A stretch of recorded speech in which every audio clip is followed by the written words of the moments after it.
Okay जी, उसके उस slide के बाद जो है बेसिकली स्लाइड नंबर 10th मैंने स्किप किया क्योंकि सिंपल इन वैल्यूज़ का ग्राफ जो है ना इसमें प्लॉट किया हुआ है। तो मैं उसको नहीं इतना जो है वो बता रहा, आप इसको खुद ही वो देख लीजिएगा। ये कोई इतना मुश्किल नहीं है, जस्ट आपने वैल्यू जो फाइंड किए हैं उसको प्लॉट किया हुआ है इसने यहाँ पे। इसमें कोई ऐसी इश्यू वाली बात नहीं है, ठीक है? जो स्लाइड नंबर 11th है, उसमें उसने जो है ना स्ट्रॉम्स की कुछ जो है ना क्लासिफिकेशंस जो हैं वो दी हुई हैं, कि जो भी देखो, हर पोटेंशियली हर इवेंट जो है ना, जो रेनफॉल का है, ठीक है? हम एक तरह से उसको स्टॉर्म के ज़ुमरे में जो है अगर लाना चाहें, तो हमें क्या चीज़ को जानना ज़रूरी है, ठीक है? हम यहाँ पे स्टडी करेंगे कि एक नॉर्मल रेनफॉल इवेंट जो है, वो किसी भी स्टॉर्म वाले इवेंट से कैसे डिफरेंट होता है, ठीक है? तो वो उसको डिफ़ाइन करने के लिए जो है उसने स्टॉर्म्स की कुछ क्लासिफिकेशन दी हुई है, कि भाई अगर ये होगा तो ऐसा स्टॉर्म है, ये होगा तो वैसा स्टॉर्म है, फलाँ होगा तो वैसा स्टॉर्म है, ठीक है? अच्छा, पहली बात उसने जो उसमें दी हुई है बताने के लिए, वो कहता है कि जी no two storms can have exactly the same intensity time relationship, ठीक है? अच्छा, अब इंटेंसिटी टाइम रिलेशनशिप जो है किसी भी दो स्टॉर्म्स की ठीक नहीं, एक एक तरह की नहीं हो सकती, ठीक है? मतलब क्या है इसका? मतलब इसका ये है कि अगर आप बिलफर्ज कोई एक ग्राफ ड्रॉ करो ना, पहले मैं ग्राफ की एक एक्सिस ड्रॉ करता हूँ और फिर मैं उसी ग्राफ की जो है दूसरी एक्सिस जो है ना वो ड्रॉ करता हूँ, ठीक है ना? ये बिलफर्ज अगर टाइम है और ये बेसिकली अगर इस बिलफर्ज इंटेंसिटी है, ठीक है ना? किसी एक स्ट्रॉम की, किसी एक तूफान की, तो ये ग्राफ जो है अगर मैं बनाऊं, तो बिलफर्ज ये एक ग्राफ जो है ये ऐसा बन गया, ठीक है ना? कि इंटेंसिटी जो है टाइम के साथ साथ जो है इंक्रीज होती गई, ठीक है?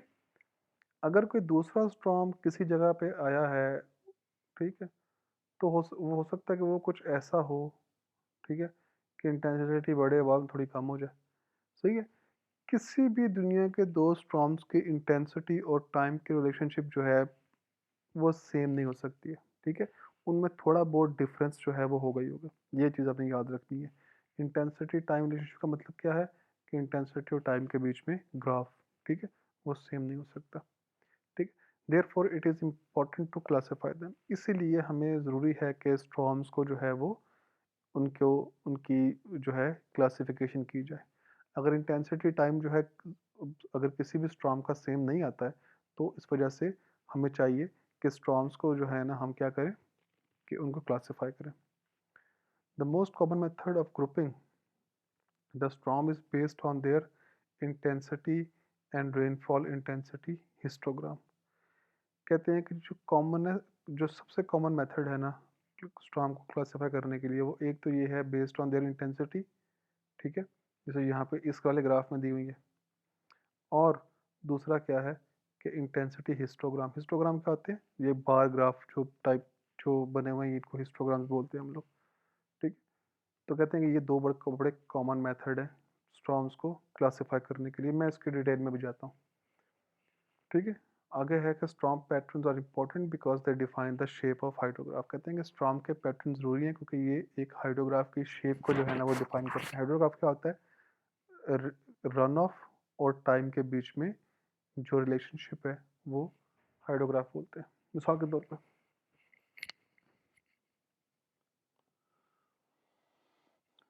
पे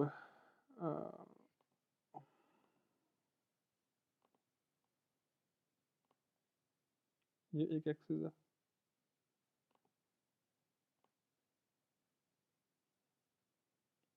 ये दूसरी एक्सिस है, ठीक है? ये टाइम है और ये है बेसिकली फ्लो,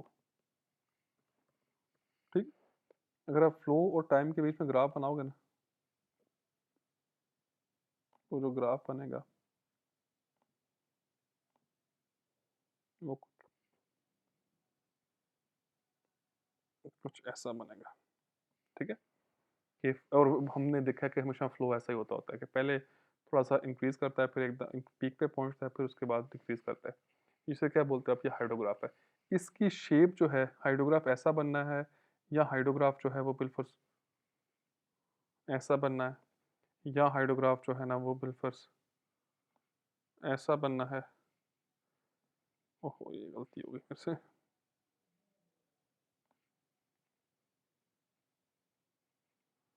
ऐसा बनना है, ठीक है ना। ये रेनफॉल जो है ना उसकी क्लासिफिकेशन के ऊपर डिपेंड करता है, स्टॉर्म की क्लासिफिकेशन के ऊपर डिपेंड करता है। अब जैसे मिसाल के तौर पे ये वाला जो हाइड्रोग्राफ है, ये क्या शो करवा रहा है? ये शो करवा रहा है कि जी बड़ी स्मूथली जो है ना वो इंक्रीज हुआ है, वो फिर स्मूथली जो है डिक्रीज कर गया। ये क्या कर रहा है? ये कर रहा है कि जी एकदम शार्पली पीक आई है और फिर शार्पली जो है पीक जो है ख़त्म भी हो गई है। ये क्या रेड वाला क्या शो करवा रहा है कि जी ये सबसे इंटेंस स्टॉर्म का जो है ना वो एक हाइड्रोग्राफ है, कि एकदम से जो है ना वो इंटेंसिटी रेनफॉल की ज़्यादा हुई है, इतनी ज़्यादा हुई है कि बाकी दोनों की पीक से इसकी पीक जो है ऊपर चली गई है फ्लो की, और फिर जो है ना एकदम से ही नीचे की तरफ आई। क्लियर है ये वाली बात? तो इस तरीके से जो शेप है ना हाइड्रोग्राफ की, वो बड़ी जो है ना वो डिपेंडेंट है आपके उसके ऊपर, क्लासिफिकेशन के ऊपर, आपके स्टॉर्म की क्लासिफिकेशन के ऊपर जो है ना डिपेंड करती है हाइड्रोग्राफ की शेप। ठीक है। अच्छा, मैं दोबारा बोल दूं, ये क्या है? ये बड़ा एक स्मूथ रेनफॉल इवेंट है। ये क्या है? ये इंटेंस रेनफॉल इवेंट है, और एकदम से जो है ना पीक आई है, एकदम से पीक खत्म भी हो गई है। ये क्या शो करवा रहा है कि जी एकदम से पीक आई है, थोड़ी देर पीक रही है, फ्लैट भी रहा ना, यहाँ थोड़ा सा ऊपर थोड़ा फ्लैट भी रहा है, और फिर पीक एकदम से खत्म हो गई। अब मैं अगर एक और भी ड्रॉ कर दूं मजीद बात को जो है ना वो समझाने के लिए, वो क्या है कि उस हाइड्रोग्राफ की शेप जो है वो ऐसी हो। क्या हुआ कि पीक जो है वो आई है, और फिर काफ़ी देर तक पीक ने जो है ना सस्टेन किया है, और फिर जो है ना पीक कम होना शुरू हुई है। ये स्टॉर्म कैसा है? ये है कि स्टॉर्म की इंटेंसिटी बढ़ी, ठीक है, बहुत देर तक उसकी वो पीक जो इंटेंसिटी, जो तेज़ की इंटेंसिटी थी उसकी वो रही, और फिर उसमें जो है ना वो कम हुई इंटेंसिटी उसकी। क्लियर है? तो इस तरीके से जो है ना आप बता सकते हो। अच्छा, थोड़ा सा मेरा दिल है कि मैं आपको ये दो ग्राफ के बारे में बताऊं कि ये दो ग्राफ्स जो है ना ये क्या है। पहले यहाँ पे है टोटल बेसिकली रेनफॉल, ये रेनफॉल की डेप्थ है, और ये नीचे एक्स एक्सिस पे क्या है इसके, इसके हैं टाइम जो है ना मिनट्स के अंदर। ठीक है, थोड़ा सा मुझे इसको जो है ना वो समझाना है आपको। मैं थोड़ा सा ऊपर ले आऊँ, और मैं इसको जो है ना बेसिकली जो इसका इस तरीके से बताने की कोशिश करता हूँ। देखो, टोटल रेनफॉल थी इस साइड पे इंचेस की, और नीचे एक्सिस पे क्या है, टाइम इन मिनट्स। ठीक है, और ऐसे ही साथ में जो है हिस्टोग्राम बनाए हुए हैं ये वाले। अच्छा, अब बेसिकली है क्या, है ये कि पहले जो है रेनफॉल ने जो है क्या हुआ, रेनफॉल की डेप्थ ने जो है ना बढ़ना स्टार्ट किया। ठीक है, रेनफॉल की डेप्थ यहाँ तक जो है ना चलेगी रेनफॉल की डेप्थ, फिर जो है क्या हुआ कि मज़ीद जो है ना रेनफॉल जो है उसकी डेप्थ इंक्रीज़ किया। लेकिन फ़र्क क्या है? फ़र्क ये है कि अगर मैं ये वाला जो पॉइंट लिखा हुआ है यहाँ पे, ये वाला, अब आई डोंट नो इसके ऊपर मैं, इसके ऊपर मैं, जैसे ये वाला पॉइंट है, हाँ,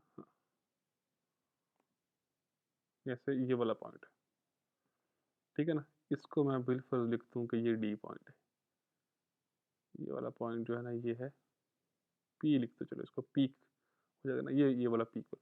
अच्छा, अभी इससे पहले वाला जो ये वाला इवेंट है, इसकी जो इंटेंसिटी यहाँ पे है ये बहुत ज़्यादा है। इंटेंसिटी मुझे कैसे पता ज़्यादा है? इंटेंसिटी होती है डेप्थ ओवर टाइम, ऐसा ही है ना। हमने ये पहले लेक्चर की बातें हैं हमारी। अब मैंने इसको मैक्सिमम नहीं कि छोड़ दिया, नहीं ठीक है। अच्छा, बिल फर्जी, इंटेंसिटी क्या होती है? इंटेंसिटी जो है, अगर मैं लिख सकूँ यहाँ पे इंटेंसिटी, ठीक है, मैं इसको आई एन टी लिख रहा हूँ इंटेंसिटी को, क्या होती है? वो होती है डेप्थ, डी फॉर डेप्थ। ठीक है, I am not good at marker pen writing. ठीक है, ये है डेप्थ ओवर टाइम। ठीक है, अब हमें ये पता है कि जितना टाइम जो है कम होगा, उतनी ही इंटेंसिटी क्या होगी, ज़्यादा होगी। अब चेक करो कि आपकी डेप्थ जो है 0 से लेके 4 तक जो है, 4 ऑलमोस्ट जो है ना कितनी बनती है, ये वाली डेप्थ इसकी, इस पॉइंट के ऊपर अगर मैं एक स्ट्रेट लाइन ड्रा करूँ, ऑलमोस्ट 4.5 बनती है। ठीक है ना, 4.5 की डेप्थ आपकी जस्ट 1 मिनट के अंदर अचीव हो गई है। तो इंटेंसिटी कितनी होगी इसकी, इसके ऊपर 4/1। ऐसा ही है ना, इंटेंसिटी जो है यहाँ पे कितनी हो गई है, ये वाली इंटेंसिटी इसके लिए, पी तक के लिए, ये बेसिकली 4/1। तो वो 4 ही बनता है। तो ये 4 मिलीमीटर, ठीक है, पर मिनट जो है, पर मिनट जो है वो क्या है इसकी, ये है इसकी इंटेंसिटी। अब आई एम सो सॉरी, मतलब राइटिंग बहुत बुरी है, लेकिन बहरहाल अगर तुम मेरी क्लास में पढ़ते रहो पहले तो तुम इस तरह की राइटिंग की आती होगी, लेकिन फिर भी ये बहुत ही बुरी है। लेकिन फिर भी यहाँ पे जो है इसकी इंटेंसिटी क्या है, एकदम से बहुत ज़्यादा है। सही है। अब अगले में क्या हुआ है, अगले में ये हुआ है कि आपने जो है 4 से लेके, यानी कि सॉरी, ये हमने 4 लिया, ये बेसिकली 4.5 थी, ठीक है ना। तो मैं इसको यहाँ पे जो है ना वो कर देता हूँ 4.5, ठीक है। माशाल्लाह 5 क्या लिखा, ये है 4.5। अब 4.5 से लेके जो यहाँ तक वाली टॉप वाली पहुंची है, अगर बिल्कुल एक स्ट्रेट लाइन ड्रॉ की जाए तो ये ऑलमोस्ट जो है ना ये 5 को बनती है। ये स्ट्रेट लाइन में I was not able to draw the straight line, लेकिन ये 5 तक आती है। तो कितना बन गया ये वाला, इन दोनों के बीच में कितना आ गया, 4.5 और 5 कितना, मतलब 0.5 तक जो है, 0.5 इंच की डेप्थ उसने, ये फिर मैंने एक और गलती कर दी यहाँ पे, ये मिलीमीटर नहीं था, ये इंच था बेसिकली, ये हटा दो, ये जो मिलीमीटर लिखा हुआ मैंने, ये बेसिकली इंच था। I am so sorry for being sluggish, ये बेसिकली इंच था, ठीक है ना। ये इंच पर मिनट जो है ना इसकी रेनफॉल इंटेंसिटी। एनीवे, मैं कहता कि 4.5 से लेके जो 5 तक पहुंचने की जो टाइमिंग है वो कितनी है, वो बेसिकली है, देखो कितनी टाइम में ये पहुंचा, अगर स्ट्रेट लाइन ड्रॉ की जाए तो ये ऑलमोस्ट है, ये 2.5 बनती है। यानी कि 1 से लेकर 2.5 कितना बनता है, 1.5, 1.5 मिनट के अंदर, 1.5 मिनट के अंदर इसने सिर्फ 0.5 इंच की डेप्थ को जो है वो इंक्रीज किया। तो इसकी कितनी रेनफॉल इंटेंसिटी दूसरे केस में कितनी बन गई है, रेनफॉल इंटेंसिटी दूसरे वाले केस में जो है कितनी बन गई है, 0.5, 0.5, ठीक है, डिवाइडेड बाय कितना बन गया, 2.5 माइनस 1, 1.5, 1.5। तो ये कितना बनता है basically, 0.5 over 1.5, it should be 0.3333 मेरा ख्याल है, आई एम नॉट श्योर, लेकिन मुझे लगता है ये 0.5 डिवाइड बाय 1.5, हाँ 0.333 बनता है। तो ये 0.3 जो है ना वो इंच पर मिनट जो है इसकी, दूसरे वाले केस में जो है इसकी वो जो है ना रेनफॉल इंटेंसिटी जो है वो आती है, ठीक है। ये है इंच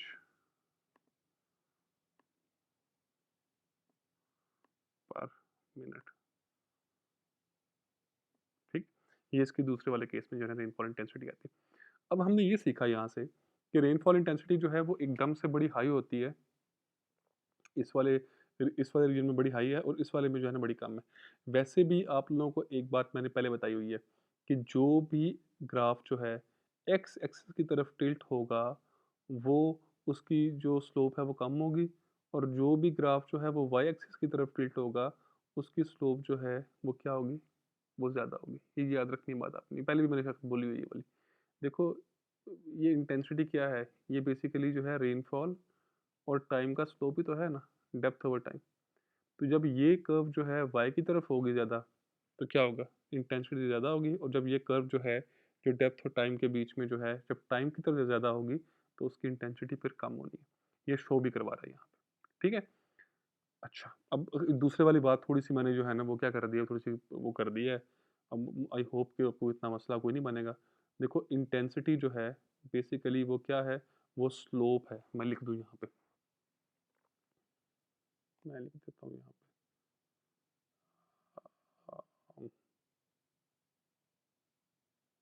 नहीं मुझे उधर से करना पड़ेगा मुझे।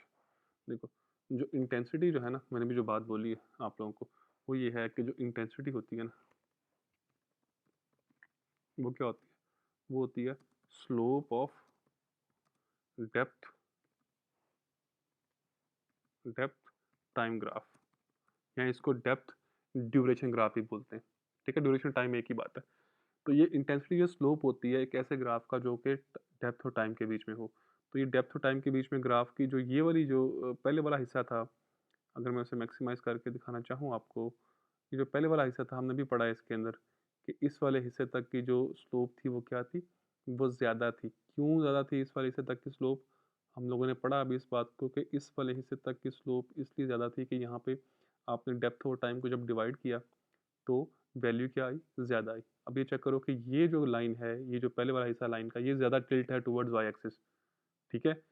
अच्छा, अब ये जो जो भी इससे ज़्यादा टिल्ट टुवर्ड्स वाई हो, उसका स्लोप क्या होता है? ज़्यादा होता है। और ये लाइन उसके बाद एकदम से टिल्ट करने लगी है टुवर्ड्स एक्स एक्सिस। तो जो भी एक्स की तरफ टिल्ट करेगी, उसका जो है ना वो क्या होगा? उसका स्लोप जो है वो कम होगा। और बहुत बड़ी लाइन का स्लोप वाक़ई ही जो है ना वो कम था। ठीक है? ये क्लियर होगी बात ये वाली? अच्छा, ये वाला ग्राफ जो है साथ में, ये क्या है? ये है बेसिकली रेनफॉल इंटेंसिटी। अब मैंने आपको बताया था कि इस जो स्टार्ट वाला हिस्सा है, यहाँ पे इंटेंसिटी बहुत ज़्यादा थी। तो ये चेक करो, स्टार्ट वाले हिस्से में इंटेंसिटी ज़्यादा थी। जो बाद वाला हिस्सा है, ये बेसिकली जो है ना, ये यहाँ तक वाला ग्राफ जो बना हुआ है, ये है ये बेसिकली है यहाँ तक। जब हमारे पास वैल्यू इसकी आई थी, आपको याद हो, अ, ये वाली आ गई, ठीक है ना? ये स्टार्ट वाली यहाँ तक। बाकी जो बाद वाला ग्राफ है, ये कौन से वाला है? ये यहाँ से लेके यहाँ तक वाला ग्राफ बना, ठीक है? आप लोगों ने खुद देखा था। क्लियर होगी बात कि नहीं होगी ये वाली? सही है? तो इस वजह से ये देखो, जो पहले वाला ग्राफ जो था ना, वो जो इंटेंसिटी बहुत ज़्यादा पीक कर रही थी इसकी इंटेंसिटी, वो हमने ये देखा यहाँ पे। स्टार्ट में थोड़ी-सी ये वाला जो हिस्सा है, ये इस वाले हिस्से की निस्बत जो है एक्स की तरफ ज़्यादा था। इसके बाद कर्व ने मुड़ना स्टार्ट किया टुवर्ड्स वाई एक्सिस। स्टार्ट वाला हिस्सा थोड़ी इंटेंसिटी कम, फिर मुड़ना शुरू किया टुवर्ड्स वाई एक्सिस। यहाँ पे जाके ऑलमोस्ट इस जगह पे दोबारा उसने टुवर्ड्स एक्स टर्न करना स्टार्ट किया। तो आप देखोगे कि वो दोबारा टर्न जो है ना वो हो रही है एक्स की तरफ। आते-आते अब क्या हो गया, करते-करते और ज़्यादा टर्न हुई, तो दोबारा आ गया, और टर्न हुई, और टर्न हुई, और अल्टीमेटली जो है ये यहाँ पे जाके एंड हो गया, ठीक है? तो वही वाला टाइम जो 2.5 था वही यहाँ पे है। ऐसे ही इस तरीके से आपने ग्राफ इसको जो है वो स्लोप को देखना है। स्लोप पहले कम थी, ज़्यादा हुई, फिर दोबारा कम होना स्टार्ट हुई, और अल्टीमेटली आके स्लोप जो है वो बहुत ही कम होगी। तो इस तरीके से जो है ना वो ये रेनफॉल इंटेंसिटी शो करवा रही है, और ये जो है उसका क्या शो करवा रहा है, ये उसकी डेप्थ है, और ये नीचे टाइम गिवन है। आपने जस्ट उसकी इंटेंसिटी जो है वो यहाँ पे रेप्लिकेट की हुई है इस वाले ग्राफ के अंदर। इंटेंसिटी आती कैसी है? किसी भी इवेंट में आपसे पूछूं कि यार ये बताओ कि ये जो है ना ये टोटल डेप्थ का ग्राफ है, मुझे बताओ कि 2 से लेके 1 से लेके 2 तक के बीच में कितनी इंटेंसिटी थी रेनफॉल के स्टॉर्म की? आपने क्या बोलना है? 1 के ऊपर डेप्थ जो है वो कितनी, यार मेरे से इतनी ये क्यों लाइन सीधी नहीं बनती। 1 के ऊपर जो इतनी थी इसकी जो डेप्थ जो है, और 2 के ऊपर डेप्थ इसकी जो इतनी थी, ठीक है? टाइम डिफरेंस कितना आ गया? 1 आ गया। डेप्थ का डिफरेंस कितना आ गया? ये वाला आ गया। तो इंटेंसिटी क्या आ गई? आप लोगों को पता है इंटेंसिटी बेसिकली इक्वल टू होती है depth over depth over time. तो डेप्थ का डिफरेंस ये वाला आ गया, टाइम का डिफरेंस ये वाला आ गया, और ये जो है आपके पास इंटेंसिटी जो है इसकी आ गई। सिंपल ये वाला, ठीक है? नेक्स्ट, अब मैं नेक्स्ट ये स्लाइड छोड़ के मैं डायरेक्ट इस पे आता हूँ। अच्छा, ये क्या है? ये रेनफॉल इंटेंसिटी के पैटर्न्स है, ठीक है? ये रेनफॉल इंटेंसिटी के पैटर्न्स जो हैं ये क्या शो करवा रहे हैं कि आपके इवेंट्स, आपकी जो रेनफॉल इंटेंसिटी के पैटर्न है वो 4 तरह के होते हैं। एक होते हैं यूनिफॉर्म, एक होते हैं एडवांस्ड, एक होते हैं इंटरमीडिएट, और एक होते हैं डिलेड। जो यूनिफॉर्म जो है ना आपका स्टॉर्म का पैटर्न होगा, वो क्या होता है कि जब आपके स्टॉर्म की थ्रू आउट इंटेंसिटी जो है वो सेम रही हो, तो फिर इवेंट क्या है? वो है यूनिफॉर्म। रेनफॉल इंटेंसिटी का पैटर्न क्या आता है? यूनिफॉर्म आता है। यानी कि 2 मिलीमीटर पर आवर की रेनफॉल स्टार्ट हुई थी, और वो एंड तक 2 मिलीमीटर पर आवर ही रही है, ऊपर नीचे नहीं हुई। तो वो क्या है? वो यूनिफॉर्म स्टॉर्म था आपके एक तरफ से। फिर क्या है? एडवांस्ड। एडवांस्ड क्या होता है कि रेनफॉल स्टार्ट में बहुत तेज़ हुई, और फिर एंड पे जाके थोड़ी कम कम होती गई। और ऐसा हमने आमतौर पर समर के अंदर देखा कि बारिश एकदम बहुत तेज़ शुरू होती है, और वो फिर बाद में जाके क्या होती है, उसकी जो इंटेंसिटी है वो कम होती चली जाती है। अच्छा, जिसकी स्टार्ट में इंटेंसिटी बहुत तेज़ हो और फिर अल्टीमेटली फॉल करती जाए, वो कौन सा वाला स्टॉर्म है? वो है एडवांस स्टॉर्म। इंटरमीडिएट क्या है? इंटरमीडिएट ये है कि स्टार्ट में जो स्टॉर्म है वो स्लो हो, फिर बीच में पहुंच के बहुत तेज़ हो जाए, और फिर एंड पे पहुंच के जो है ना बहुत स्मॉल रहे, ठीक है? ये है इंटरमीडिएट स्टॉर्म। क्या है इंटरमीडिएट स्टॉर्म? कि स्टार्ट में बारिश स्लो शुरू हो, फिर बारिश बहुत तेज़ हो जाए और एंड पे जाके बारिश जो है ना फिर जो है वो क्या हो, वो कम हो जाए। Delayed storm. डिलेड स्टॉर्म क्या होता है? ये सबसे खतरनाक ये वाला स्टॉर्म है। वो क्या है कि स्टार्ट में आपकी इंटेंसिटी कम हो और फिर एंड पे पहुँच के इंटेंसिटी उसकी बहुत जो है वो तेज़ हो जाए। ये कौन-सा स्टॉर्म है? ये डिलेड स्टॉर्म है। अब डिलेड स्टॉर्म जो है वो इतना मैंने उसको मैंने क्यों बोला है कि वो जो है बहुत खतरनाक किस्म का स्टॉर्म होता है। देखो डिलेड स्टॉर्म जो है ना, ये इन सारे स्टॉर्म्स में जो है ना ये मोस्ट डेंजरस है। क्यों मोस्ट डेंजरस है? देखो जब ये आपकी बारिश शुरू होती है ना,